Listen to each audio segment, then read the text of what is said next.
who are the Reds going to target for their manager search for 2025? Fangraphs put out an awesome list of everyone who is available within different tiers. Coaches with managerial experience, ex-managers between jobs, up-and-comers, and coaching life staffers. So like dudes who have been in baseball forever, who have probably been in like lower tiers of other organizations. It's a long list, and it could change too at the end of the season. Some other unexpected people could get fired. Here's who I would like to see the Reds go after. Skip Schumacher, who is the manager of the Miami Marlins.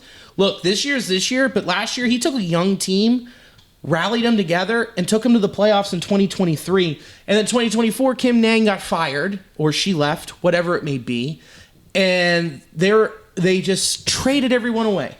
And after the trade deadline, there were only 2 players left on that active 26-man roster that were on that playoff team. That's so wild. How is that Skip's fault? Yeah, there's nothing you can do about that. And he seems to be a guy that has a bit more, I don't want to say aggression, but compared to David Bell, he's got more forward momentum, I guess, with his players. Yeah, he just seems like he's very direct, and that is something that we need. Mm-hmm. That is something that when was the last time you saw like David really get into it in the dugout with a player? I can't recall him going face to face with somebody and not giving the look like he just might just be. It's just very much like this. Yeah. There's not a lot of. That's not that you need to be intimidated, but you need to look at that guy, trusting what they're saying. Yeah, and Skip would just be direct, say it, and be like, "Move on, great, cool, got it." And so, is he a World Series champion?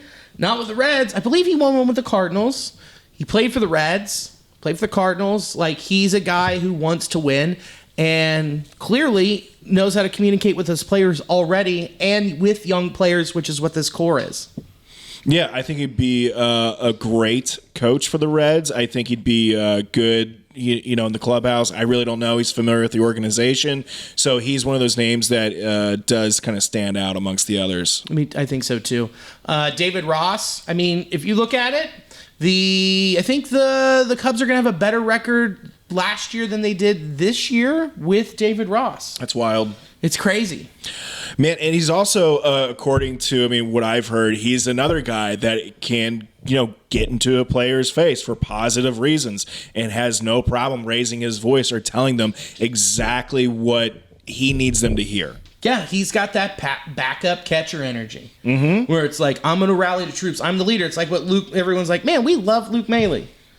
Imagine having that as your manager. I like that. A catcher that can communicate with pitchers and the defense, and he's been there before. He's been there.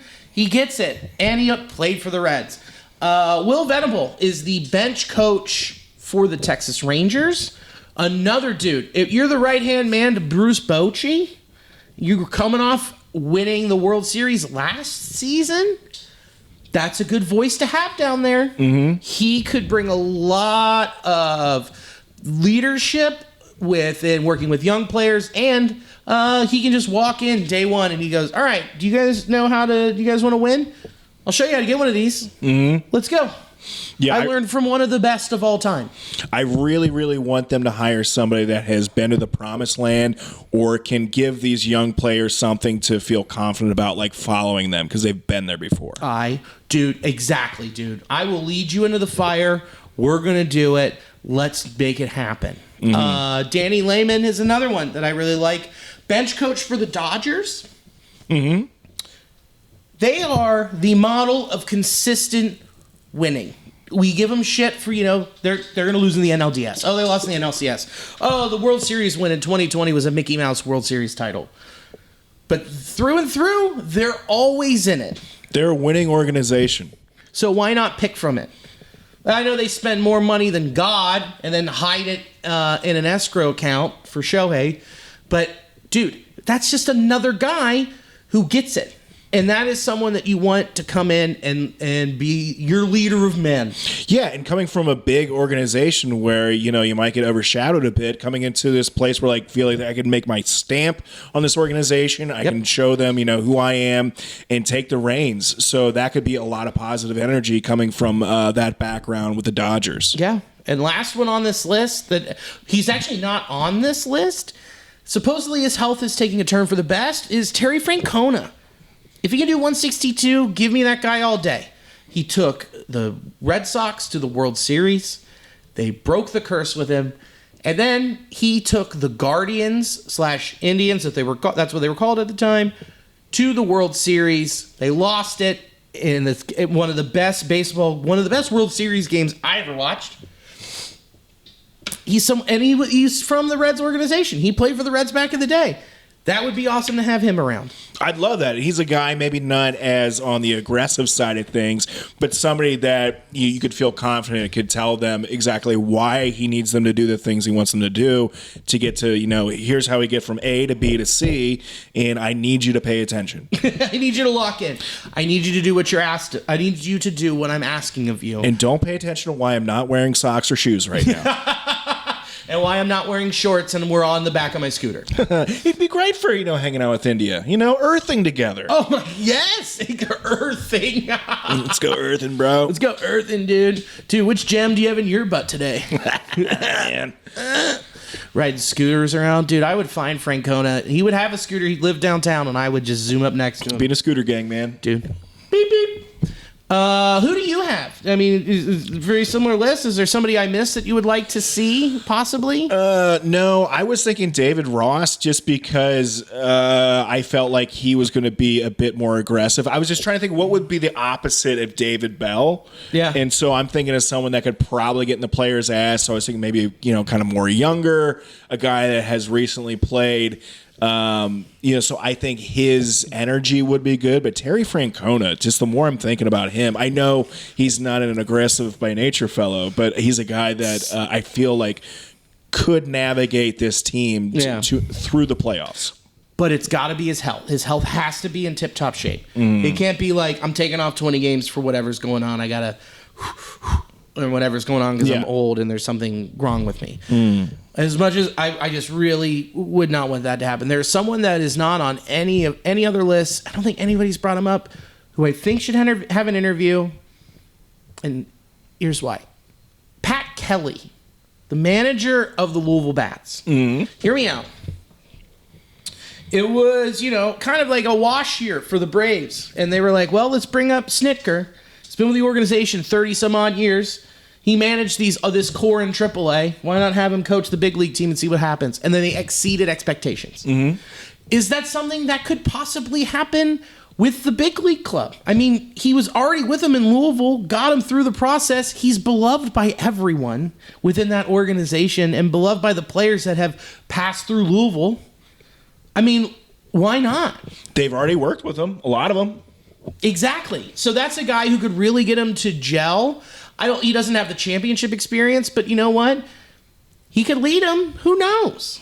I don't want to rule anything out. There's just so many options out there right now. And yeah, of course, going to look, internally first. And if you do have someone that's vibing for that position, Yeah.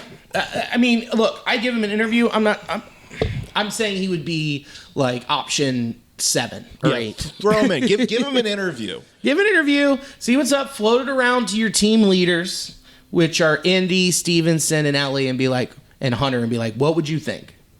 Really get them to have a little bit of a say on the situation. So, I don't know, man. It's interesting. Yeah, man. It's a good list. I like the names that you brought up. It'll be, like you said, it'll be interesting coming next year to seeing what this whole chemical makeup of this team's going to be. Is it going to be like some personality changes? Is it going to be, a manager that we've seen manage some teams in the past that we're familiar with? Or is it going to be someone we're going to have to, get to know? Is it someone we're going to have to learn and be like, oh, is this the experience you meant? This is interesting. This is the accountability? This is it? Okay. So 5 days after the World Series, we'll know, man. But I hope that this is the signal for them to be like, we're not messing around, and they go out and they spend money and get the dudes that we talk about in the offseason and don't try and overthink it. Yeah. Oh, and it's not going to be Barry Larkin, whatever you think. That's my God. Dude, shut that shit down immediately. Yeah, I'm saying that with him looking over my shoulder right now. I love Barry Larkin, but I don't think for managing of this team coming off of David Bell, that's not the energy we want to bring. Also experience, too. He just hasn't managed a professional team. And if I'm going to bring in a former player, I'm bringing in a catcher.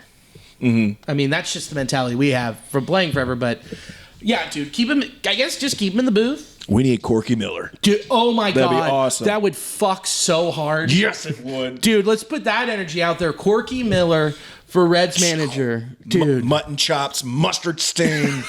Let's go. Dude, he's just opening up a beer with his fucking handlebar mustache, walking out to argue with the ump.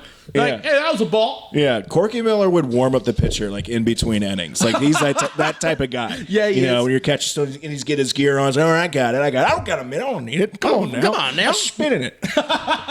You don't think this palm's leathered enough? Come on, brother. Come on, I got this. Dude, Corky Miller would rule. All right, that's my number one pick for the Reds to hire as a manager is Corky Miller. There we go. Done. Solved. I bet he would do it. It'd be fun. I'd really like it. God, that would be so sick. I'd get behind Corky Miller. Dude, I bet the players would do. They're like, are you fucking serious? Corky, he's the man. I'd follow him into Valhalla. Yeah, dude, I would do straight into Valhalla. I am huffing the silver spray paint, and we are going out there, Let's do it, brother. We're making it happen.